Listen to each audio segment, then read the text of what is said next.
7 de la mañana con 34 minutos. Así nos gusta cuando nuestros invitados están ya listos para continuar con nosotros en el espacio Contrapunto a través de Huancavilca 830. Saludamos al abogado Mauricio Alarcón. Él es abogado y analista político. Le preguntamos también para que tomemos el pulso de lo que está pasando en el país, en la Sierra Norte. Estas manifestaciones de protesta en contra de la eliminación del subsidio al diésel, la elevación obviamente del valor, cómo les afecta a ellos, qué pasa con las compensaciones. 17 militares están prácticamente secuestrados. Aparentemente vimos unos videos ahí de que castigan, golpean a un militar. Hay una persona ya fallecida.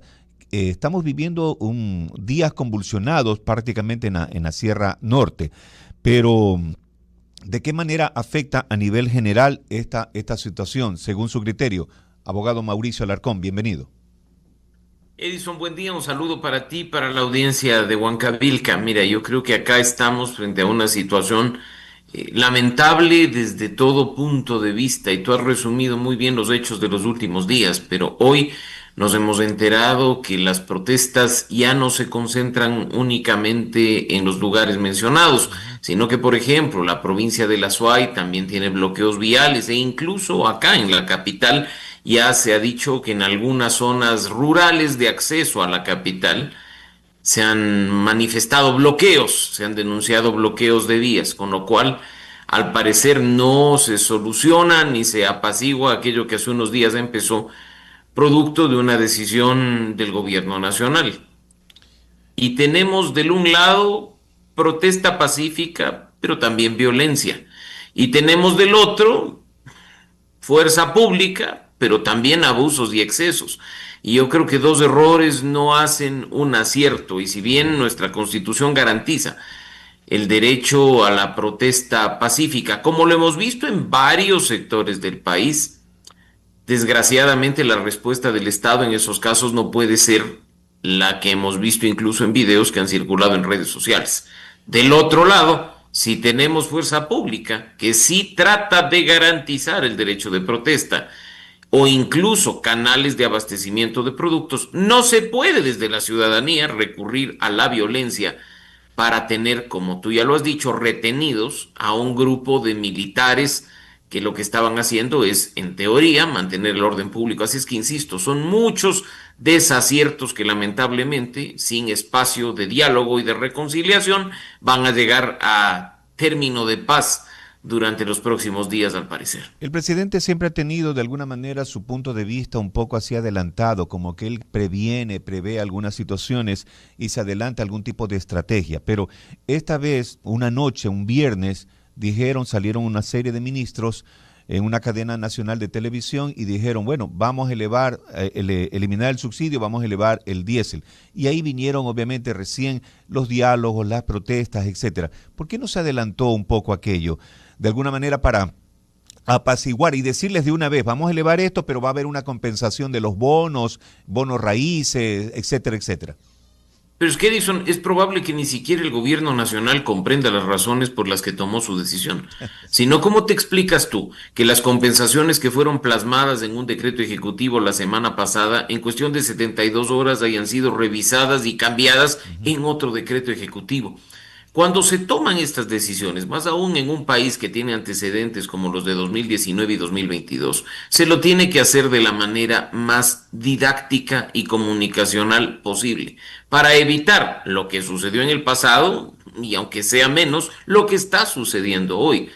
Un espacio de diálogo no solo requiere que uno abra la boca y hable, requiere principalmente que tenga destapados los oídos y sepa escuchar. El diálogo es en doble vía, pero si no hay capacidad de escucha entre quienes se sientan y entre quienes conversan, y lo único que se espera de un espacio de encuentro es comunicar decisiones, las consecuencias son las que estamos viviendo. Yo creo que, sin duda, y mira, hablo a título personal, es necesario poner fin a ciertos subsidios que lo que hacen es, más bien, y aunque no lo quieran ver, afectar la economía de los ecuatorianos, pero hacerlo de manera sensata, hacerlo de manera articulada, teniendo en cuenta que los beneficios deben llegar a quienes más lo necesitan.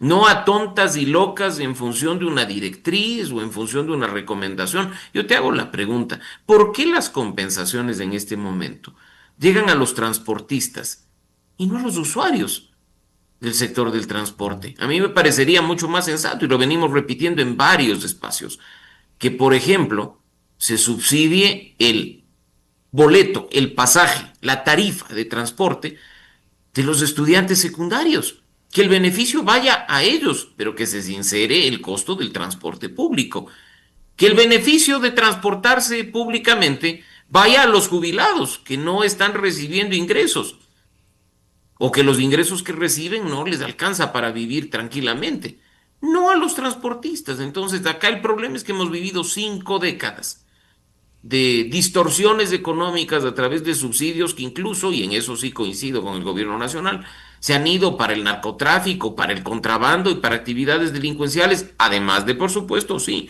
servir al transporte público, pero incluso a la industria nacional, que no necesitaba ser subsidiada de la brutal manera en la que ha sido durante 5 décadas. Así es que 2 errores no hacen un acierto, me ratifico, Edison, y aunque la medida ha sido necesaria, trae consecuencias dolorosas debido a la manera en que se ha implementado.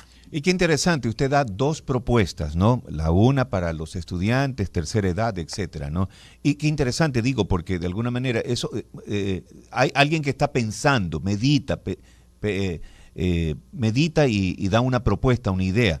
Pero lamentablemente el gobierno también se arriesga porque andamos un poco sensibles por esta situación. La Así es. delincuencia, la falta de empleo, tanta situación. Y de pronto encima de ello, boom, estar pensando en este tema que se nos avecina en una consulta popular para redactar una Asamblea Nacional Constituyente, una nueva constitución. ¿Será que el gobierno nos manda esta pelotita para estar enfrascados, nosotros los periodistas, ustedes los que opinan, para enfrascarnos y olvidarnos de lo que está pasando afuera, alrededor? Mira, mira, es probable porque incluso la propuesta que viene del Ejecutivo en el marco de una coyuntura tan convulsa no es clara. Yo quisiera tener una hoja de ruta de qué pretende el Ejecutivo con una nueva constitución. ¿Cuál es el modelo de país que quieren cambiar? No se trata acá de que aparezcan actores políticos a decir que hay que echar al tarro de la basura la constitución vigente. Perfecto, ¿cuál es la alternativa? No nos digan una apuesta ciega o un voto de fe para que 80 personas iluminadas, si es que obviamente van al sí el 16 de noviembre, se sienten a redactar una constitución. Porque eso es peor que jugar a la ruleta rusa. Claro. Así es que este tipo de aventuras a mí me preocupa que terminen siendo, como tú bien mencionas, Edison, cortinas de humo, aventuras para tratar de distraer de cuestiones que están sucediendo hoy. 2025 se perfila ya, con corte al mes de agosto, como el año más violento de nuestra historia. Las cifras de muertes violentas con corte a agosto superan la totalidad de las del 2024. Las cifras de muertes violentas del año 2025 con corte a agosto superan la totalidad de las muertes violentas de un continente entero, Europa, durante el año pasado. Eso es una barbaridad. ¿Qué está haciendo el gobierno? Parece que se ha tenido contingente para bloquear cuentas, para restringir señales de celular. ¿Qué es lo que ha pasado en las comunidades a propósito de lo que tú decías en la provincia de Imbabura? El día de ayer escuchaba a varios dirigentes en medios de comunicación decir, y de pronto se apagó completamente la señal de teléfono, no podemos ni siquiera hacer llamadas. ¿Por qué no hacen eso, pues, afuera de los centros de rehabilitación social? Se han podido, ¿no? Y no han necesitado de las leyes que han sido declaradas inconstitucionales por la Corte Constitucional. Así es que ahí se encuentra la respuesta y la salida a muchos problemas que desgraciadamente, por pura política, han estado desatendidos durante este tiempo. En el tema de la inseguridad, no, el señor presidente dijo del 12 al 15%, ese 3% dedicado obviamente para el combate a la delincuencia. Sin duda, no hay que desconocerlo, vemos nosotros los periodistas, la gente, la comunidad, que todos los días hay eventos de parte de la policía que capturan secuestradores, desbaratan bandas, etcétera, etcétera, sin duda. Pero la otra parte del sistema judicial también nos da un poco de vergüenza, porque decimos nosotros la segunda delincuencia, con la obviamente salvedad de muchos excelentes abogados, jueces, fiscales, etcétera. Pero también hay algo que nosotros acá en la radio estamos haciendo una especie de campaña de proponer una eliminación de aquel del pasado judicial, porque algunos jueces dicen, no, Hay que ver lo que hizo hoy día, nada más, no importa si tuvo 25 veces, entró a la cárcel por secuestro, asesinato, violación, etcétera, etcétera. ¿Qué pasa con eso de el pasado judicial que nos está poniendo una piedra en el zapato y la verdad que ese es el gran pretexto de muchos fiscales? Mira, la justicia está podrida desde hace mucho tiempo. Hay que decir con claridad que la infiltración del narcotráfico, del crimen organizado y de las grandes redes de corrupción están en todas las instituciones del Estado. No hay una que se salve. Sí. Mira que hasta se decía que en el legislativo no, y ya vimos lo que ha pasado en periodos anteriores. Entonces el problema de la justicia va a continuar mientras no se tomen medidas duras de desintoxicación, si podemos llamarlo en términos coloquiales, de desinfección de jueces, de fiscales, de operadores y servidores que no están para atender a la ciudadanía, sino para servir a intereses particulares. No es un problema ni de la Constitución ni de la Corte Constitucional. El problema es mucho más serio y mucho más profundo del que creemos. Sí, hay fiscales que no acusan. Sí, hay jueces que liberan, violando la norma, actuando de manera corrupta. Pero eso no es culpa ni de la Constitución ni No, de la pues. Corte, Edison. Entonces acá hay que empezar a hacer los señalamientos con precisión. La ciudadanía espera que se aterricen los problemas para poder encontrarles una solución real y efectiva. Yo te pregunto, ¿cambia algo la situación de la justicia en nuestro país si modificamos la Constitución y mantenemos en funciones a jueces, a fiscales y a servidores que trabajan para el crimen organizado? No, va a seguir exactamente igual y vamos a seguir padeciendo los ciudadanos las consecuencias de aquello, mientras los otros cantan, bailan, siguen haciendo de las suyas con total y absoluta impunidad. Entonces, pongamos el ojo al foco del problema. No nos quedemos simplemente en esos discursos que por desgracia con desinformación de manera recurrente nos llegan a través hasta de los grupos de WhatsApp. Aquí hay que apuntar los pocos dardos que tenemos disponibles al lugar preciso para tratar de obtener un resultado. Así es que esperemos ahora que finalmente ya tenemos una nueva judicatura, haga su trabajo, evalúe jueces y fiscales, renueve parcialmente la Corte Nacional de Justicia y empiece a trabajar para una depuración efectiva de un sistema que lamentablemente está corrompido y corroído hasta los huesos. Cuando el presidente estuvo en campaña, cuando era candidato, sí nos anunció de que podría haber una Asamblea Nacional Constituyente para redactar una nueva constitución, pero se quedó un poco en el camino pensando que seguramente la Asamblea Nacional, que tenía mayoría, iba a hacer las reformas necesarias, cosa que prácticamente no ha ocurrido, ¿no? Y aparte con la venia de la Corte Constitucional y todo aquello. Pero de alguna manera esta Asamblea Nacional Constituyente, si es que en verdad se da, y usted dice, estos 80 iluminados, ojalá que estén bien iluminados y redactemos una nueva constitución positiva, buena, interesante. Pero, ¿y si no resulta así, si el presidente, digo yo, pensando un poco mal, si no obtiene la mayoría como él aspira a tener a favor de ADN, me refiero? ¿Y qué pasa con Alicaído, que está Revolución Ciudadana, pero no está muerta? ¿Qué pasa si sucede algo contrario? Hay mayoría de Revolución Ciudadana. Mira, tú estás planteando un escenario posible y hay que decir a nuestra audiencia como Sí. corresponde, un escenario posible y realista. ¿Por qué digo esto? Muy pocos han leído el estatuto propuesto por el Ejecutivo para el proceso constituyente, el que la Corte Constitucional mandó a arreglar y es el que votaremos el 16 de noviembre. Mira que se dice que el proyecto de constitución dentro de la Asamblea Constituyente, si es que efectivamente ésta se instala, deberá ser aprobado por Ajá. los dos tercios, mayoría calificada de los 80 legisladores. Y entonces, cabe preguntarnos, ¿estará convencido el gobierno nacional y particularmente ADN y Daniel Noboa de que van a sacar 55 de los 80 asambleístas? ¿Están convencidos de que la caída de imagen, de credibilidad, de confianza del gobierno nacional no va a afectar una eventual elección de asambleístas constituyentes? Entonces, cuidado y esa aventura de más de 200 millones de dólares, que no es poco, que podría ayudar a atender la emergencia en el sector salud, termina siendo eso, ¿no? Una aventura fracasada. Mira que para muestra un botón, Edison, y tú lo sabes perfectamente bien como experto en la materia. Chile, hace algunos años, salió con un discurso similar. Tenemos que cambiar la constitución nefasta que nos dejó el régimen de Augusto Pinochet, la dictadura. ¿Y qué pasó?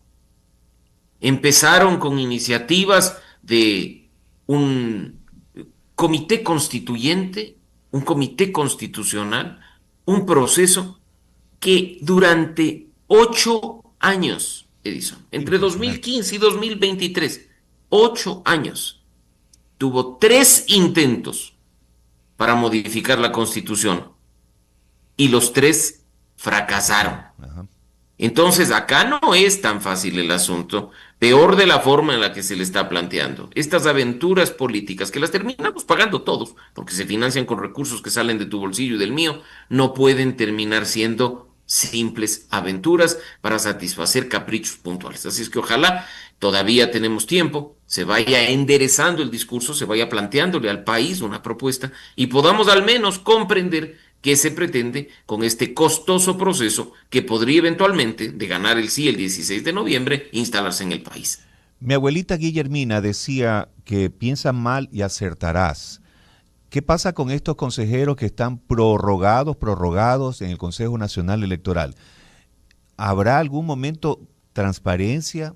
¿Habrá que sea cristalino la votación, aceptación de lo que votemos en verdad los ecuatorianos en una Asamblea Nacional Constituyente?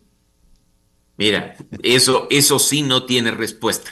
Y creo que hay que ser muy cautos en particular cuando sabemos que nuestra coyuntura cambia en cuestión de horas, cuando muertos políticos resucitan y caminan con más salud que los que considerábamos vivos, cuando grupos ciudadanos y grupos políticos que se los da por muertos aparecen vibrantes y recuperando el poder. Entonces acá es tan volátil la situación política que cualquier cosa puede pasar. Así es que lamentablemente a veces dar respuestas a Sí. preguntas como las que has hecho terminan siendo predicciones únicamente con muy poco grado de certeza, ¿no? Entonces creo que hay que esperar y ver, Edison. Pero sobre todo desde nuestro sector, la sociedad civil, el periodismo responsable, empezar a exigir respuestas para aclarar el camino, para tener una mejor comprensión de lo que puede suceder, para tener mejores elementos de convicción y sacar nuestras propias conclusiones. Creo que ese es el camino deseable de cara a lo que tendremos durante los próximos meses. Pero también de parte de nosotros, los ciudadanos responsables que queremos obviamente un país mejor, no solamente para nuestros hijos, sino nosotros también hoy. Hoy yo quiero un país bueno, positivo, donde se pueda caminar, ir, pasear, disfrutar. Entonces debemos ser responsables y saber quiénes nos gobiernan, criticar, evaluar, Mira, aplaudir. Todo eso es interesante, importante. por supuesto que sí, y esa es la clave, ¿no? Partidos y movimientos responsables que nos den candidatos con conocimiento, con experiencia, con credenciales, y del otro lado una ciudadanía responsable que no elija porque lo vio en redes sociales, porque baila bonito en TikTok o porque a veces canta bonito en las entrevistas, que escuchen propuestas, lean planes de gobierno y en función de ello tomen una decisión. El hacer política responsable, si bien depende de los partidos y movimientos, como he dicho, depende en buena medida de nosotros, porque cuando hay irresponsabilidad de quienes pretenden representarnos, supuestamente, el mayor poder radica en los que estamos de este lado. Saber poner en el lugar que corresponde a cada quien. La asamblea que hoy tenemos, de diezmeros nuevamente, de dibujantes o de los que se palanquean cargos para sus familiares, no está ahí por obra y gracia del Espíritu Santo, Edison. No está ahí porque vino un platillo volador y puso a los 151 en sus curules. Está ahí porque lamentablemente nosotros rayamos una papeleta y los pusimos ahí. Así es que asumamos con total responsabilidad las consecuencias de nuestras decisiones, no para latigarnos y echarnos la culpa de lo que pasa, sino para aprender de esas malas experiencias y procurar no volver a cometer este tipo de crasos errores en el futuro. Y ojalá que esa madurez política la tengamos a conciencia, ¿no? Permanentemente. Gracias, abogado Mauricio Alarcón, desde la capital de la República. Le hemos tomado así brevemente el pulso a lo que está pasando en los ámbitos políticos de nuestro país. Estoy muy agradecido por su entrevista. Muchas gracias.